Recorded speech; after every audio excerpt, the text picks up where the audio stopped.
tam giác như thế này, cái hình ở phía bên trái.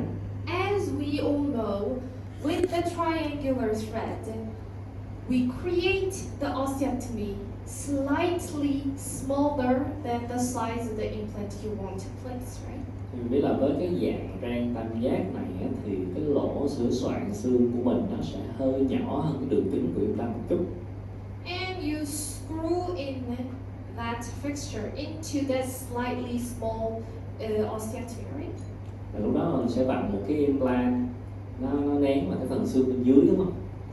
By doing so, what we're doing is actually crushing that cancellous bone on the walls of the osteotomy. Thì khi mình nén như vậy á, mình nén vào cái phần xương sốt là nhiều. Obviously, that's how we're going to fix something inside the bone, right? Create the osteotomy a little bit smaller, placing a little bit bigger fixture, crush everything inside. Makes sense? Huh? Thì tóm tắt đó là mình sẽ sửa soạn một cái lỗ sửa soạn xương nó hơi nhỏ hơn một chút, rồi mình đặt một cái implant nó hơi lớn hơn một chút, mình vặn và mình nén nó vào cái thành xương. But we want to break that. Thì đây là cái điểm mà mình muốn cải thiện này.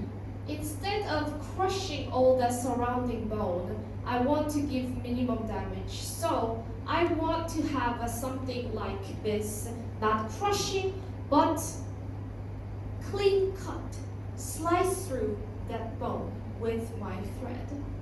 Thì thay vì là mình nén xương á, thì ý tưởng là mình sẽ tạo ra cái răng làm sao mà cắt thiệt là ngọt và cái phần xương á, thì nó sẽ ít gây tổn hại hơn.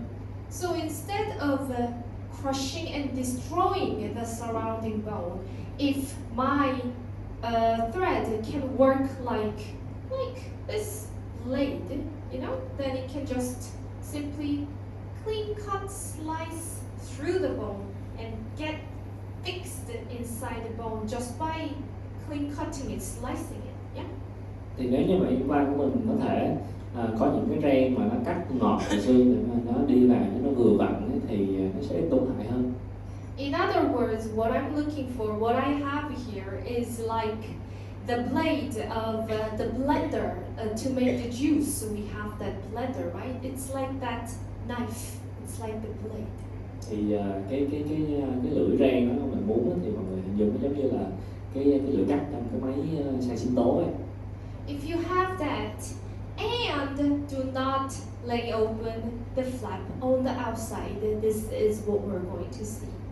Thì so với cái bình thường nếu như mình lật cái vạt ở mặt ngoài ấy, thì mình sẽ thấy nó như thế này. You slice through the bone, so you're not giving pressure, or you don't crush the surrounding bone here first. Thì khi mà mình cắt vào á, thì cái xương của mình nó sẽ ít có bị nén hơn.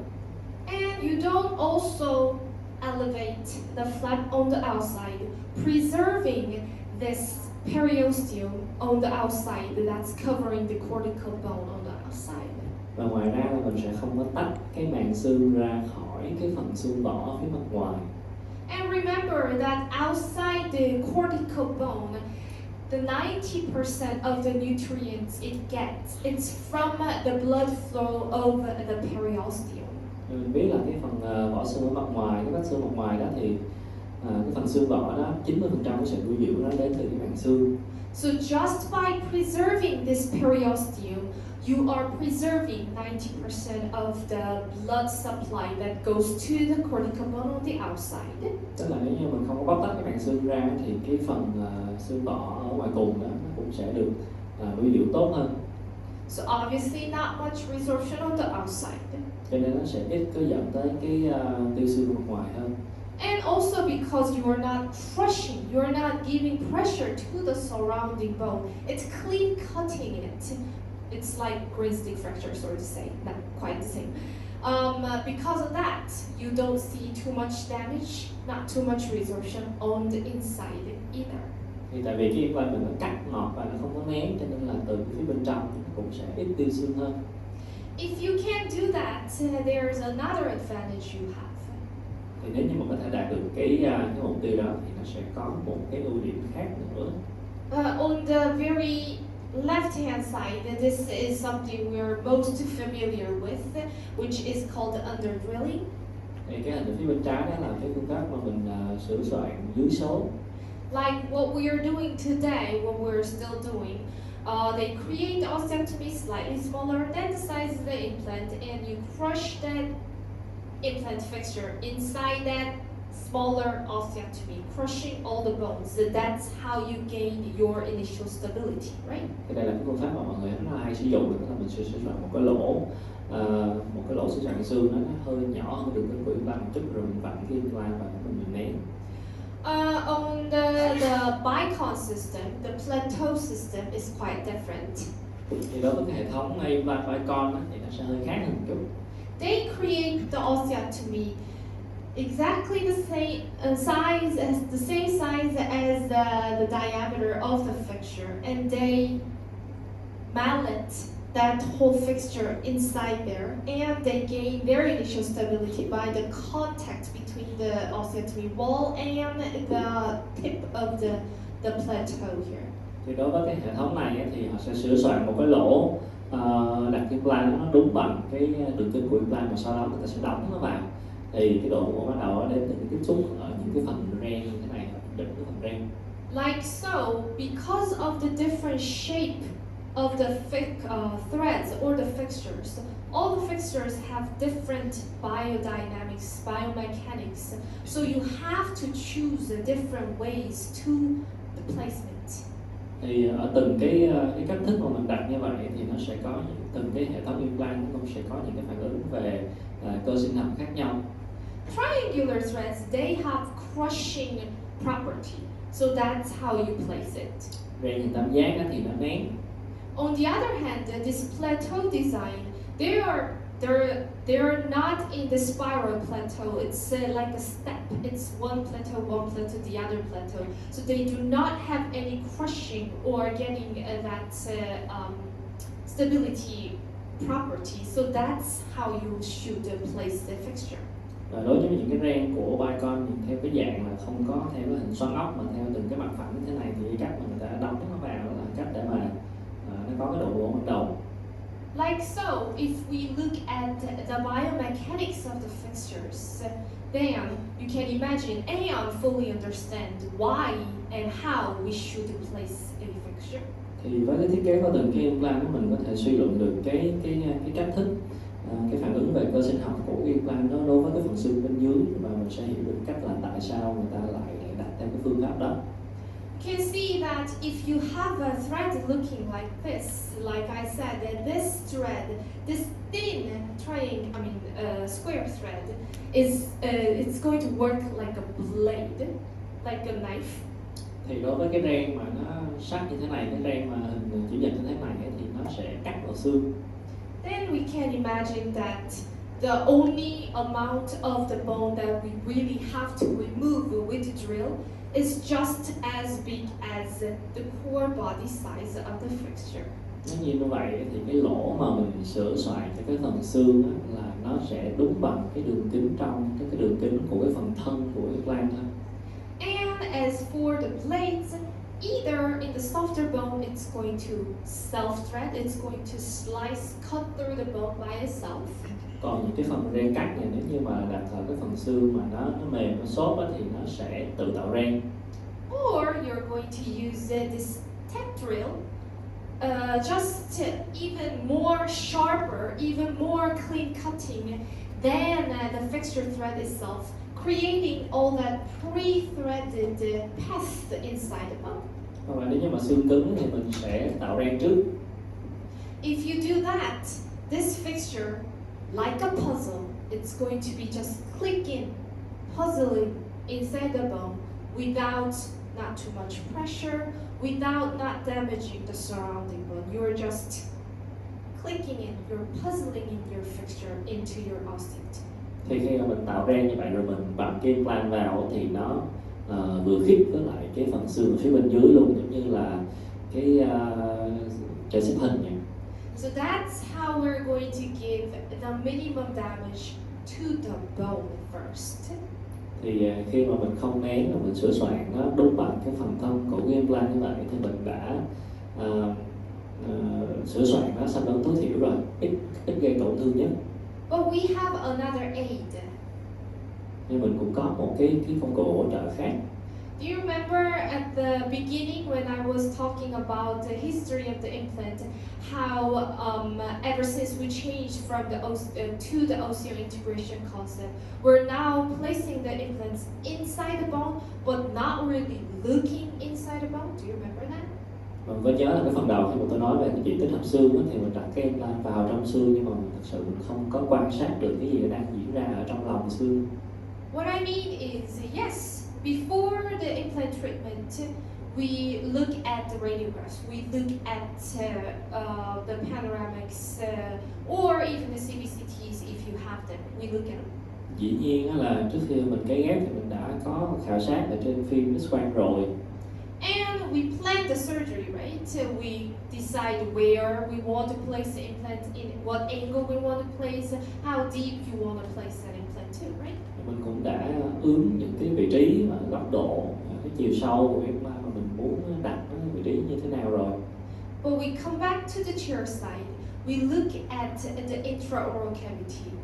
There is always no telling that where is that exact place that I looked at from the radiograph. Where is that place in the intraoral cavity?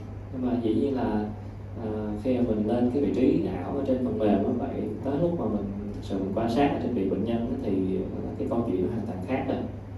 So that's why we have another aid called the guide pin. Cho nên là đây là lý do mà tôi có một cái công cụ khác gọi là guide pin. This is a very, very tiny mini pin. The length that goes inside the bone is 5 millimeters, and the diameter is only 1 millimeter. Thì cái pin hướng dẫn này á, nó sẽ chỉ có cái chiều cao đi vào trong xương là 5 mm và cái đường kính nó chỉ có 1 ly thôi. But just by installing, just by inserting this pin inside there, now that pin is a landmark in both intraoral and the radiograph. Thì cái pin này nó sẽ đóng vai trò như là một cái điểm mốc nối giữa cái phim X-quang với cái thực tế ở trong môi trường viện. So with the pin, you take the CBCT or the panoramics, you know exactly what site you're dealing with. From the guide pin, you know exactly what angle it's going in. So if you want to, you know from this guide pin how much you have to kind of adjust your drill. Thì cái bước đầu tiên khi mình đặt cái guide pin này vào xong rồi mình chụp phim X-quang lại cho bệnh nhân thì mình sẽ biết được là cái chiều hướng mình nên điều chỉnh nó như thế nào trong cái implant tương lai. Especially with the CBCT like so, if you install one here, you know the bone width and the bone shape of that exact place. So you have 100% visualized what you're dealing with in that spot. Nhất là khi mình đặt cái guide pin đó vào vị trí đó rồi thì mình chụp xong mình sẽ biết được đúng cái vị trí mà mình đặt cái pin đó, cái phần xương ở xung quanh là nó sẽ có cái kích thước như thế nào. So in our surgery, this is still in the diagnostic process. With this guide pin, you can diagnose. You can analyze, you can examine if this is a right spot, if I can do the surgery, if I have to do something else. Your plan is going to be finalized with that guide pin. Thì cái bước này cũng chỉ mới là một cái bước mà mình chuẩn đoán, sửa soạn thôi, chưa có thực sự mình đặt cái implant gì cả, nhưng mà nó sẽ đóng vai trò như là một cái hướng dẫn, một cái định hướng cho cái vị trí implant sau cùng của mình. And also another aid is that the drill, the special looking drill that we use. Và một cái công cụ hỗ trợ khác đó chính là cái mũi khoan mà có hình dáng rất là đặc biệt ở đây. As you can see, it's a hollow drill. It's like a thread fiber. So with the guide pin installed, you can directly engage your drill on top of the guide pin, meaning that with that exact spot that we saw from the radiograph, exactly you're drilling in there. Thì cái mũi khoan này nó rỗng giống như là một cái mũi trephine vậy. Thì cái phần rỗng thì nó có thể lồng vào cái guide pin mà mình đã đặt ở cái giai đoạn đầu. Also, you can change the direction if you wanted to, because now you have visualized with the guide pin. So you know from the guide pin, you have to go 5 degrees lingual or whatever that you have to do. Thì khi mà lồng vào cái gai pin như vậy ấy, thì nếu như mà cái vị trí cái hướng của gai pin nó đã lý tưởng rồi thì mình cứ đặt cái hướng của gai pin. Còn nếu như mà mình muốn điều chỉnh thì mình vẫn có thể điều chỉnh được. Ví dụ như là mình cần nghiêng nó theo 5 độ thì mình có thể mình check cái 5 độ này được. If your guide pin installation was in a good position, that's even better because you just simply have to follow the guide pin and that's it. Nếu mà cái vị trí của gai pin ban đầu mà đã lý tưởng rồi thì nó còn dễ hơn nữa, mình chỉ đi theo cái gai pin đó thôi. And as you could imagine, because our drills follow that installed guide pin, that drill is the one and only drill size that we're going to use. We're not going to go into consecutive bigger size drilling usage. No, just one drill, that's it. Và với một cái hướng mà đã được xác định rồi thì đây là cái mũi khoan sửa soạn duy nhất mà mình sử dụng. Mình không cần phải sửa soạn theo tần số như là trong thông thường. So let's look at the actual surgery video first. Mình xem một cái video thực tế. Okay, let me pull that out for you.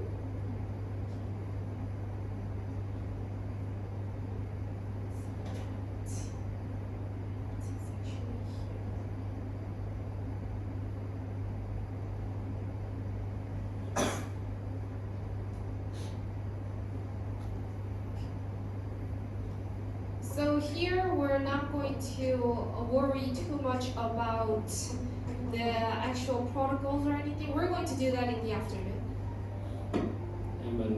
Cái này là mình xem một cái video giới thiệu đó, cũng không cần quá chú ý về những cái kỹ thuật đâu. Thì những cái phần về kỹ thuật đó thì buổi chiều thì mình sẽ làm kỹ hơn. Right now, please just pay attention to how clean and how simply the surgery could be done. Thì bây giờ mọi người chỉ cần để ý đến cái chuyện là mình thực hiện cái phẫu thuật nó rất là gọn gàng và sạch sẽ. So first, we're going to install the guide pin. Đầu tiên là mình đặt cái gai pin vào. And with that, we're going to take the CBCT. Và sau đó mình chụp phim X-quang. So we know where we're dealing with and how we should approach it. Thì giờ là mình đã khảo sát được trực tiếp ở ngay cái vị trí mà mình đặt cái gai pin xung quanh đó. As well as decide the exact fixture size that you want to use at this step. Và bước này thì mình cũng sẽ quyết định cái kích thước của cái implant mà mình muốn đặt. And as you can see, your drill goes on top of the guide pin, so your guide pin really guides your drilling. Thì mình thấy là cái mũi khoan sẵn mình lồng một cái gai pin và cái gai pin đó nó sẽ hướng dẫn cho cái mũi sửa soạn của mình. And really, osteotomy shaping, that's finished. Just one drill. Và sử dụng một lần khoan như vậy là mình đã sử dụng xong lỗ đặt implant rồi.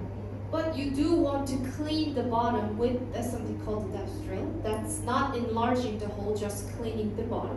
Thì đây là cái mũi mà người ta gọi là cái mũi depth drill để mà làm sạch cái phần đáy. And here we're trying to give the exact shape of the fixture inside the bone by using the depth drill. Nên là mình đang tạo rang theo đúng cái hướng ban đầu mà mình đã dự đoán. So we're going to apply the depth drill inside. Nên mình đang vặn cái mũi tạo rang vào.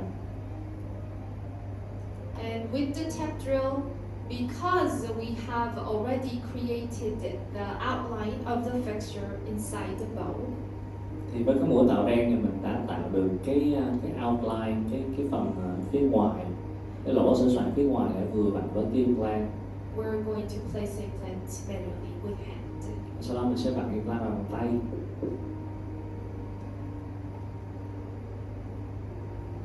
So even though it is very clean cut, quick surgery, we are giving the minimum damage to that host tissue, both hard and soft.